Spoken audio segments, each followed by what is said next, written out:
आज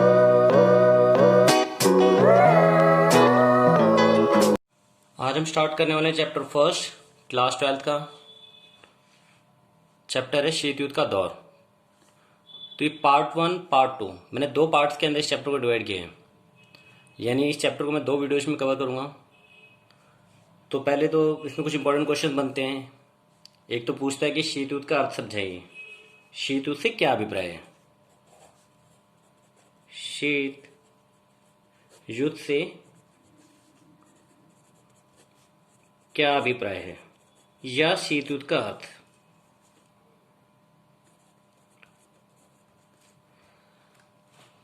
यहाँ पे मैं आपको डिटेल में कुछ चीज़ें समझाऊंगा और बाकी जो नोट्स हैं वो मैं साथ में इसके लिंक अटैच कर दूंगा वीडियो के साथ ही, तो वहाँ से आप डाउनलोड कर सकते हैं। तो पहले तो समझिए आप शीत युद्ध है क्या। शीत युद्ध, एक बात ध्यान रखना, यहाँ पे एक्चुअल में कोई हथियारों के साथ युद्ध नहीं है ये। जैसे आपने देखा होगा और सुना भी था कि जो पहला विश्व युद्ध था, दूसरा विश्व युद्ध था, वो हथियारों के साथ लड़ा गया था और उसमें बहुत सारे देश शामिल थे और जिसमें दोनों ही काफ़ी सारे देशों को बहुत सारा नुकसान, जन माल हानि का हुआ था। बट इस युद्ध में नुकसान डेफिनेटली हुआ है, बट एक्चुअल में हथियारों के साथ लड़ाई नहीं हुई है। तो ये युद्ध किस प्रकार का था? ये युद्ध तनाव, ईर्ष्या, प्रतिस्पर्धा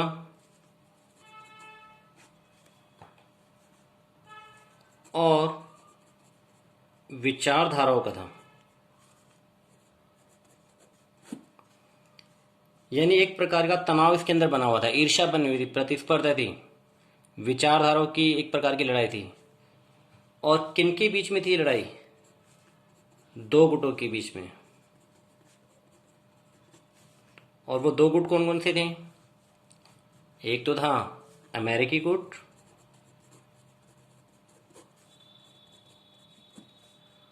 और दूसरा था सोवियत संघ।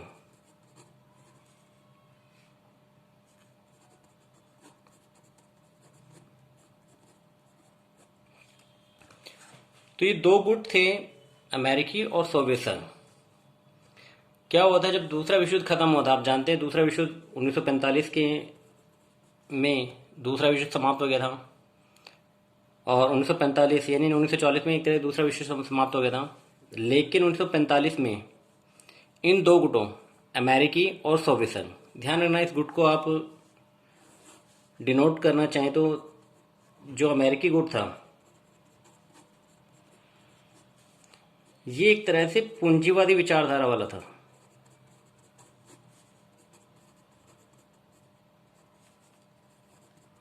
यानी पूंजीवादी विचारधारा का अनुसरण करता था। और जो सोवियत संघ गुट था, सोवियत संघ, ये गुट समाजवादी विचारधारा का अनुसरण करता था।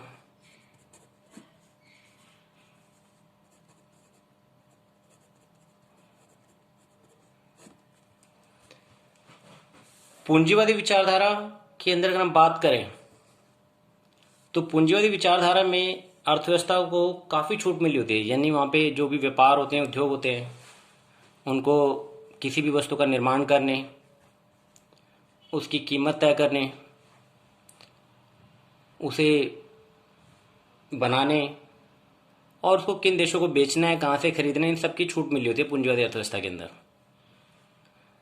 और जो समाजवादी विचारधारा होती है, यहाँ पे सरकार का नियंत्रण अधिक होता है। यानी सरकार काफ़ी चीज़ों पर अपना नियंत्रण बना के रखती है। जैसे आज भी अगर आप देखें, जो रूस है और चाइना है, या जैसे हम उत्तर कोरिया की बात करें, तो वहाँ पे सरकार का नियंत्रण बहुत ज़्यादा है। यानी वहाँ पे किस वस्तु का निर्माण होगा, कैसे होगा, तो वहाँ पे सरकार ही उनको तय करती है। सरकार की गाइडलाइंस पे ही सारे काम होते हैं।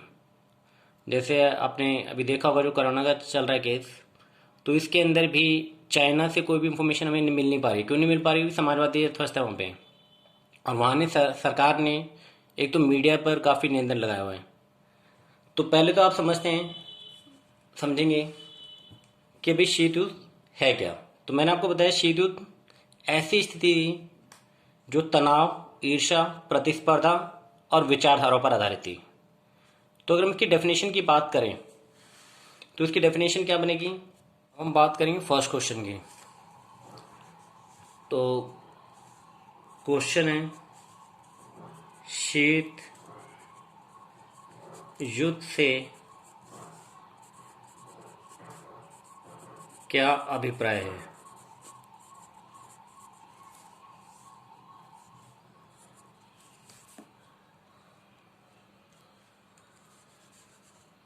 तथा इसके प्रभावों का वर्णन कीजिए।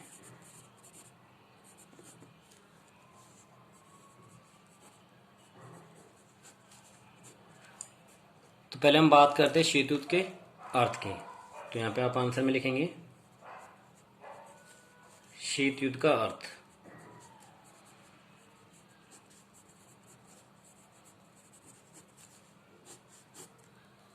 तो इसमें बताएंगे शीत युद्ध से अभिप्राय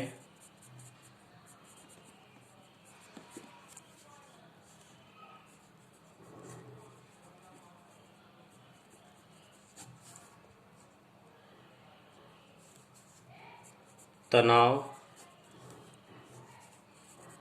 भय,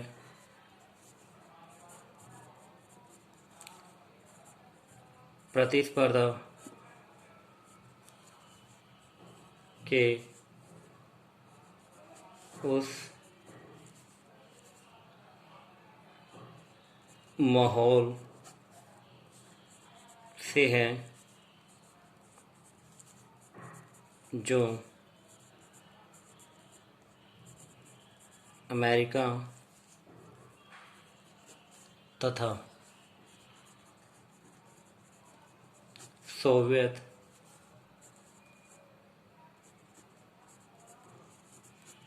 संघ के कटु संबंधों पर आधारित था।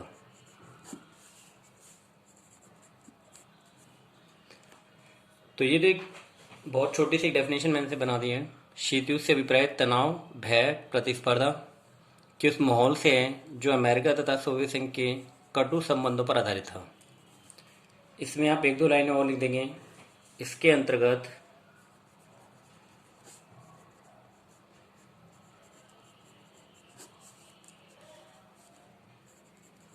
दोनों गुट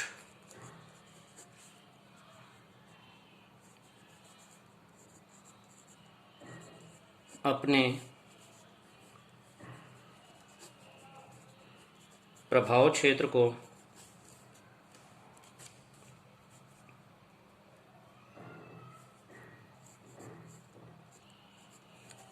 बढ़ाने के लिए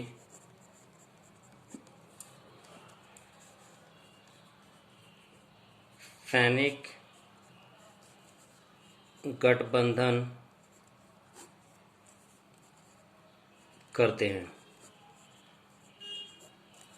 यानी दोनों ही गुट कोशिश करते हैं कि भी ज़्यादा से ज़्यादा देश इनके गुट में शामिल हो जाएं।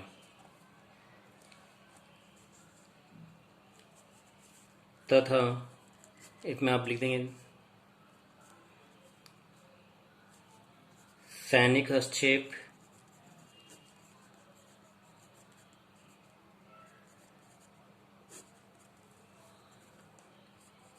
जासूसी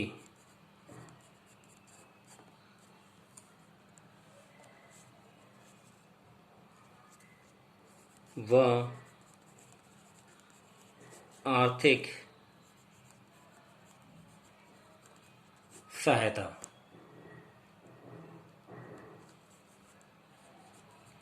जैसी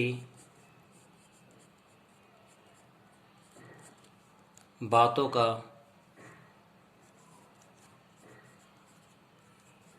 सहारा लिया जाता है।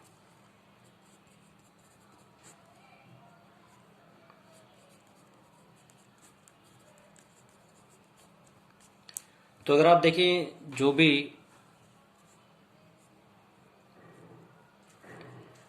गठबंधन में शामिल देश हैं वो सब कोशिश करते हैं वो दूसरे देशों में सैनिक हस्तक्षेप करें, जासूसी कराएं दूसरे देश की। और कई बार तो ये महाशक्तियाँ क्या करती है, छोटे छोटे देशों को पैसे का लालच देकर भी अपने साथ शामिल करने का प्रयास करती है। तो ये तो है शीत युद्ध का अर्थ। देखते हैं कि शीत युद्ध का जो प्रभाव था वो दुनिया पर किस प्रकार पड़ा, या दुनिया किस प्रकार से शीत युद्ध से प्रभावित हुई। शीत युद्ध का प्रभाव,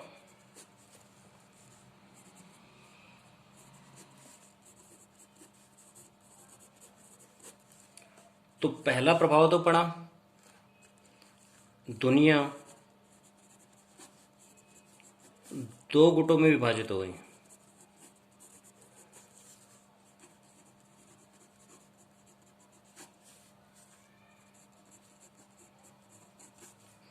तो कौन कौन से दो गुट, एक अमेरिकी गुट और दूसरा सोवियत संघ।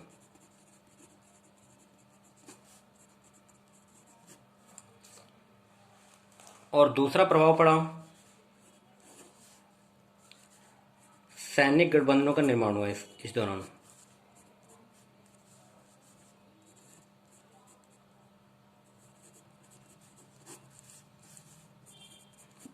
सैनिक गठबंधनों का निर्माण हुआ। अब सैनिक गठबंधन जैसे कौन कौन से थे, एक था नाटो जो अभी भी चल रहा है, वार्सा पैक्ट,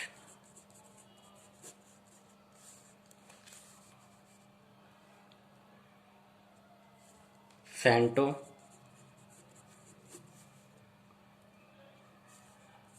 आदि। यानी कुछ सैनिक गठबंधनों के नाम है, नाटो, वार्सा पैक्ट, सैंटो। और तीसरा प्रभाव अगर हम बात करें, सशक्तिकरण को बढ़ावा मिला।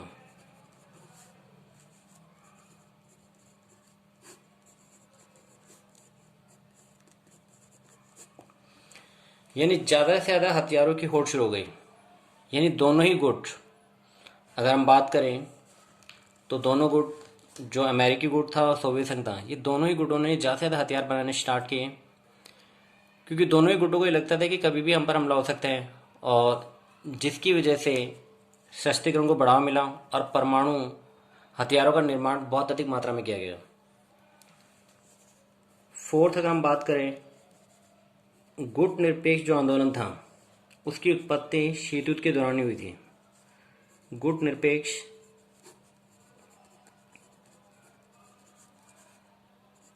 आंदोलन की उत्पत्ति,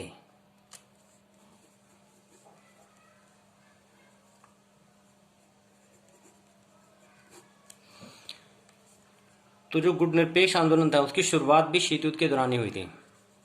यानी जो देश किसी भी गुट में शामिल नहीं होना चाहते थे, यानी ऐसे देश जो ना तो अमेरिकी और ना ही सोवियत संघ किसी भी गुट में शामिल नहीं होना चाहते थे, उन्होंने एक अपना अलग से ही गठबंधन किया जिसको बोला गया गुट निरपेक्ष आंदोलन।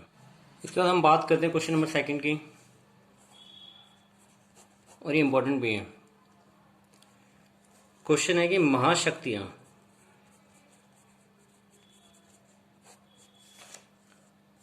छोटे देशों के साथ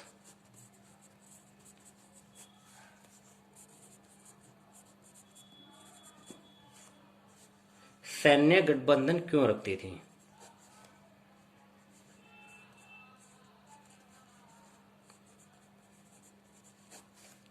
सैन्य गठबंधन क्यों रखती थी, भाई क्या कारण थे कि भाई इन्हें छोटे देशों के साथ सैन्य गठबंधन करना पड़ता था।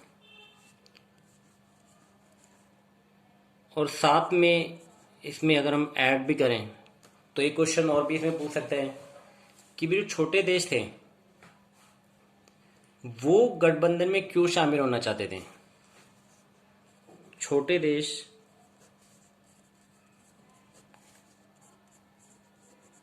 गठबंधन में क्यों शामिल हुए।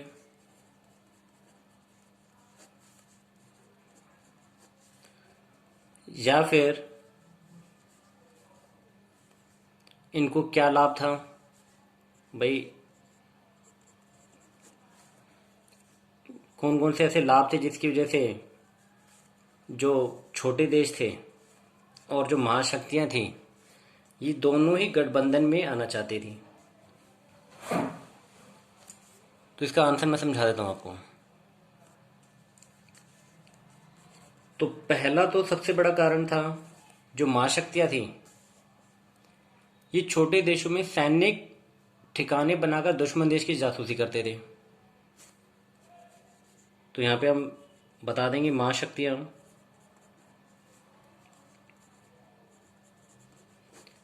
छोटे देशों में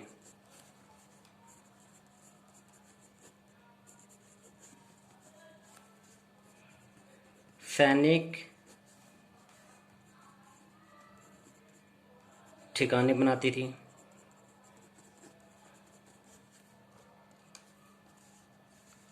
सेकंड, जासूसी करती थी।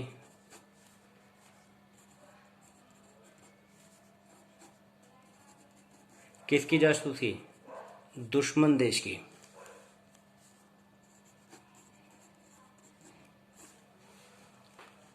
और थर्ड, महाशक्तियां छोटे देशों पर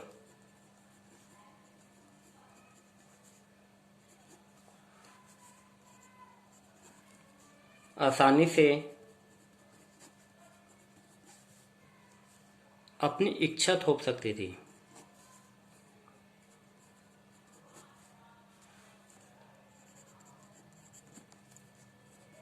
एक ये कारण था इनका।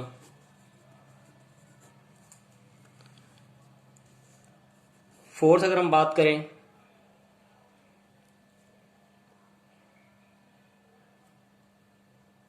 जो सैनिक खर्चा होता था, यानी जो सैनिक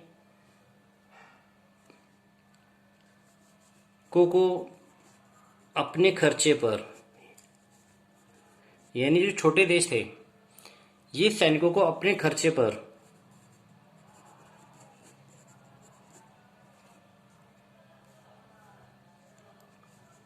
अपने देश में रखते थे।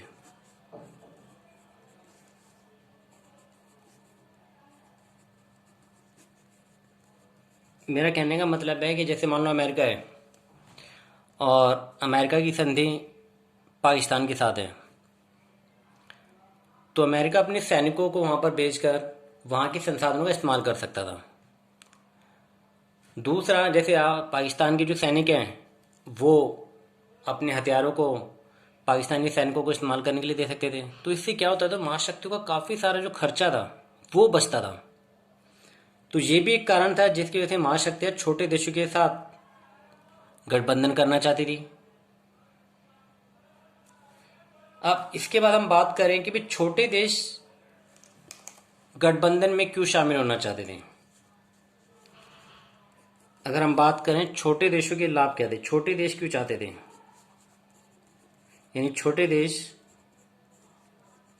गठबंधन में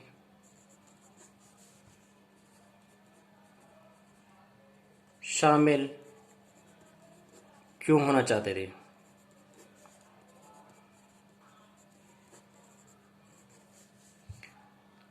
तो एक तो कारण था इनको, छोटे देशों को स्थानीय जो प्रतिद्वंदी देश थे उनके खिलाफ सुरक्षा का एक तरह से वादा मिलता था। यानी स्थानीय प्रतिद्वंदी देशों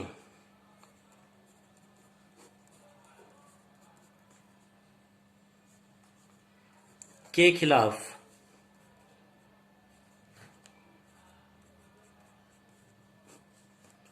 सुरक्षा का वादा मिला। किन से? महाशक्तियों से।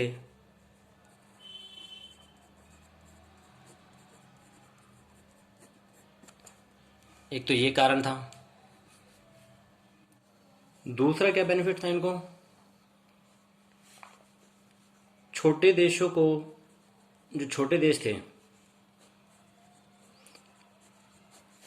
छोटे देशों को महाशक्तियों के जो हथियार थे, यानी जो महाशक्तियों के जो हथियार एवं आर्थिक जो मदद थी वो मिलती रहती थी। ये भी एक बहुत बड़ा कारण था जिसकी वजह से जो छोटे देश थे वो महाशक्तियों के साथ शामिल होना चाहते थे। तो छोटे देशों को महाशक्तियों से हथियार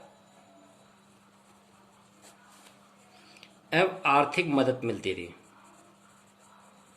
आर्थिक मदद मिलती थी। तो ये कारण थे जिसकी वजह से छोटे देश थे वो महाशक्तियों के साथ गठबंधन में शामिल होना चाहते थे। बात करें क्वेश्चन नंबर 3 की, ये इंपॉर्टेंट भी है। क्यूबा मिसाइल संकट क्या था? क्यूबा मिसाइल संकट क्या था? या फिर क्वेश्चन पूछ सकता है कि क्यूबा मिसाइल संकट को शीत युद्ध का चरम बिंदु क्यों कहा जाता है? ऐसे भी क्वेश्चन पूछ सकते हैं। क्यूबा मिसाइल संकट को शीत युद्ध का चरम बिंदु क्यों कहा जाता है? शीत युद्ध का चरम बिंदु।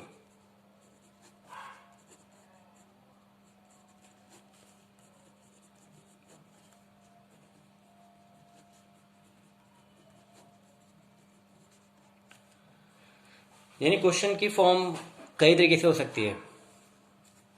क्यूबा मिसाइल संकट क्या है? क्यूबा मिसाइल संकट को शीत युद्ध का चरम बिंदु क्यों कहा जाता है?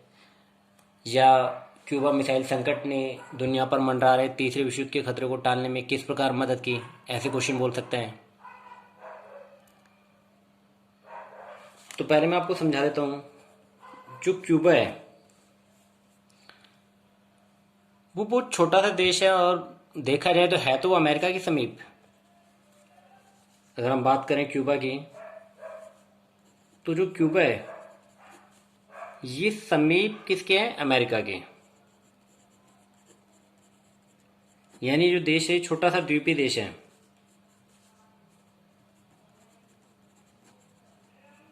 ज्यादा बड़ा नहीं है, और यहाँ पे साम्यवादी व्यवस्था है। तो है तो समीप किसके? अमेरिका की, लेकिन संधि थी इसकी किसके साथ? सोवियत संघ के साथ।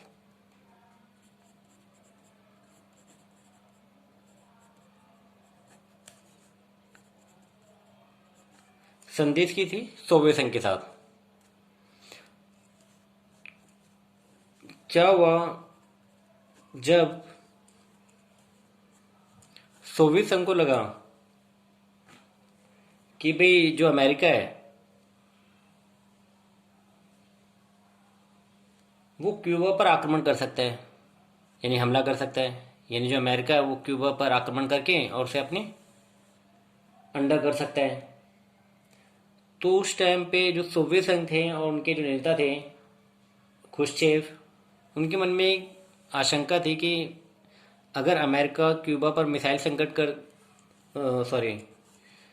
जो अमेरिका है वो क्यूबा पर अगर हमला करता है या क्यूबा को अपने प्रभाव क्षेत्र में ले आता है, तो जो सोवियत संघ है भाई जो इसकी शक्ति है और जो इसकी संधि इसके साथ थी क्यूबा के साथ, उस संधि का उल्लंघन भी हो जाएगा और दूसरा युद्ध की स्थिति पैदा हो सकती है।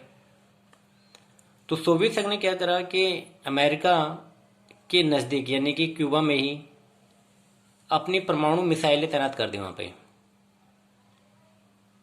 और मिसाइल तैनात करने से क्या हुआ, एक तो अमेरिका बिल्कुल समीप था क्यूबा के।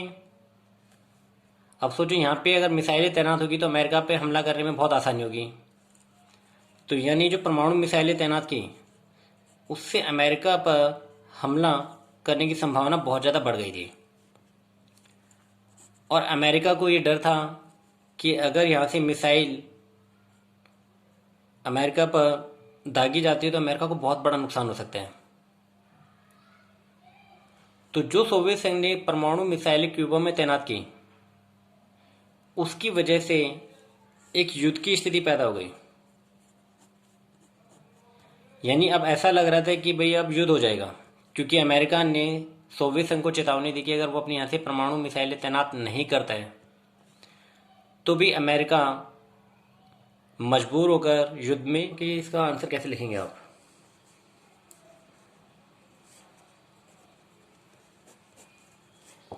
तो इसमें आप बताएंगे जब द्वितीय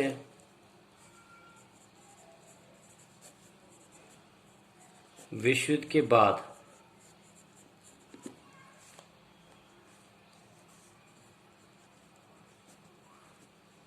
शीत युद्ध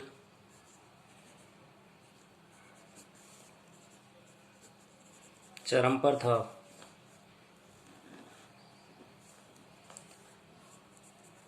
तो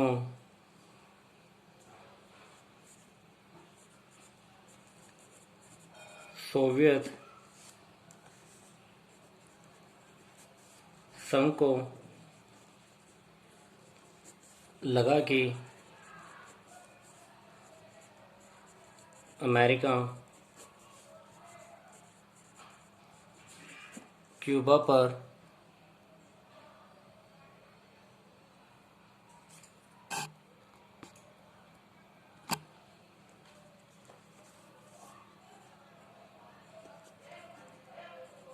हमला कर सकता है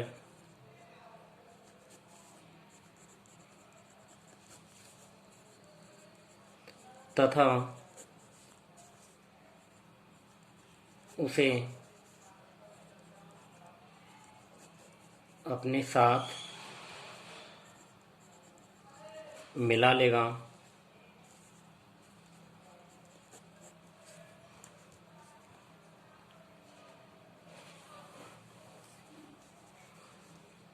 तब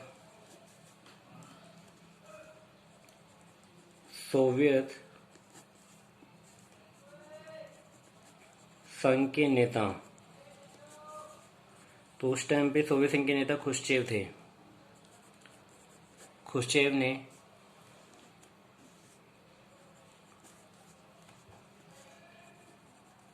क्यूबा में परमाणु मिसाइलें तैनात कर दी।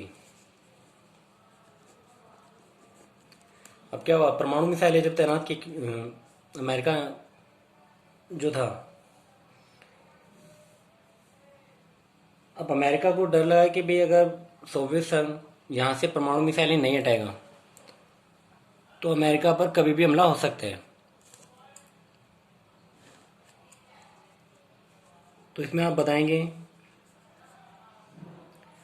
इससे अमेरिका पहली बार परमाणु हमले की जद में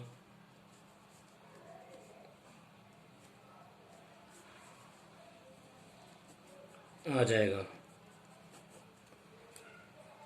तो पहली बार ऐसा होता है कि भी अमेरिका पर परमाणु हमला हो सकता था।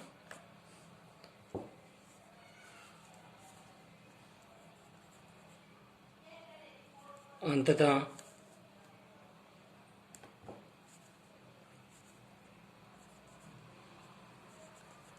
अमेरिका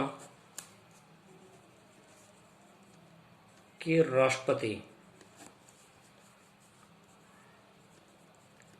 कैनेडी ने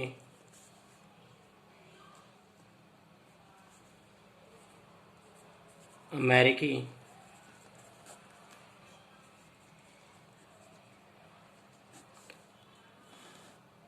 लड़ाकू बेड़ों को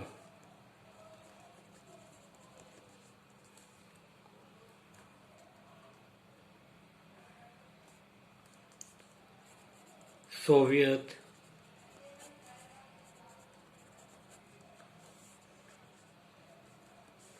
संघ के लड़ाकू बेड़ों को रोकने के लिए भेजा।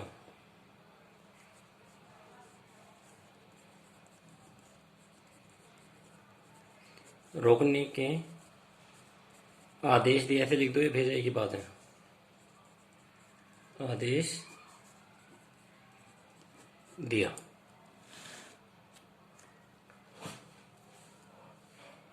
तो हुआ क्या भाई, जब सोवियत संघ ने परमाणु मिसाइलें तैनात की क्यूबा के अंदर, तो अब संभावना थी कि भी युद्ध हो सकता है और बहुत बड़े स्तर पे हो सकता है। तो इससे क्या हुआ, दोनों देशों के बीच में युद्ध की संभावना बहुत ज़्यादा बढ़ गई। तो इसमें आप लिखेंगे भी, दोनों देशों के बीच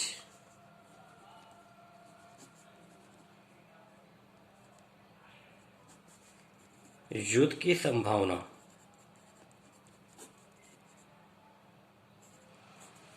बढ़ गई।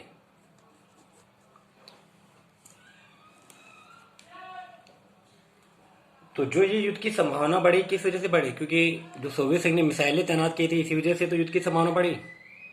तो इससे ही क्यूबा मिसाइल संकट कहा जाता है। तो इसमें आप लिखेंगे,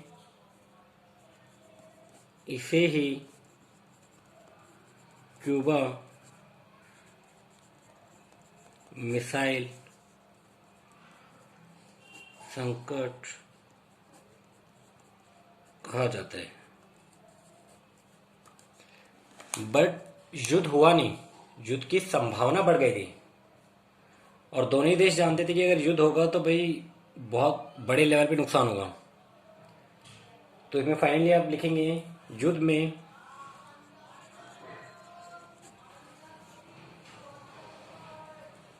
अत्यधिक विनाश की संभावना को देखते हुए दोनों देशों ने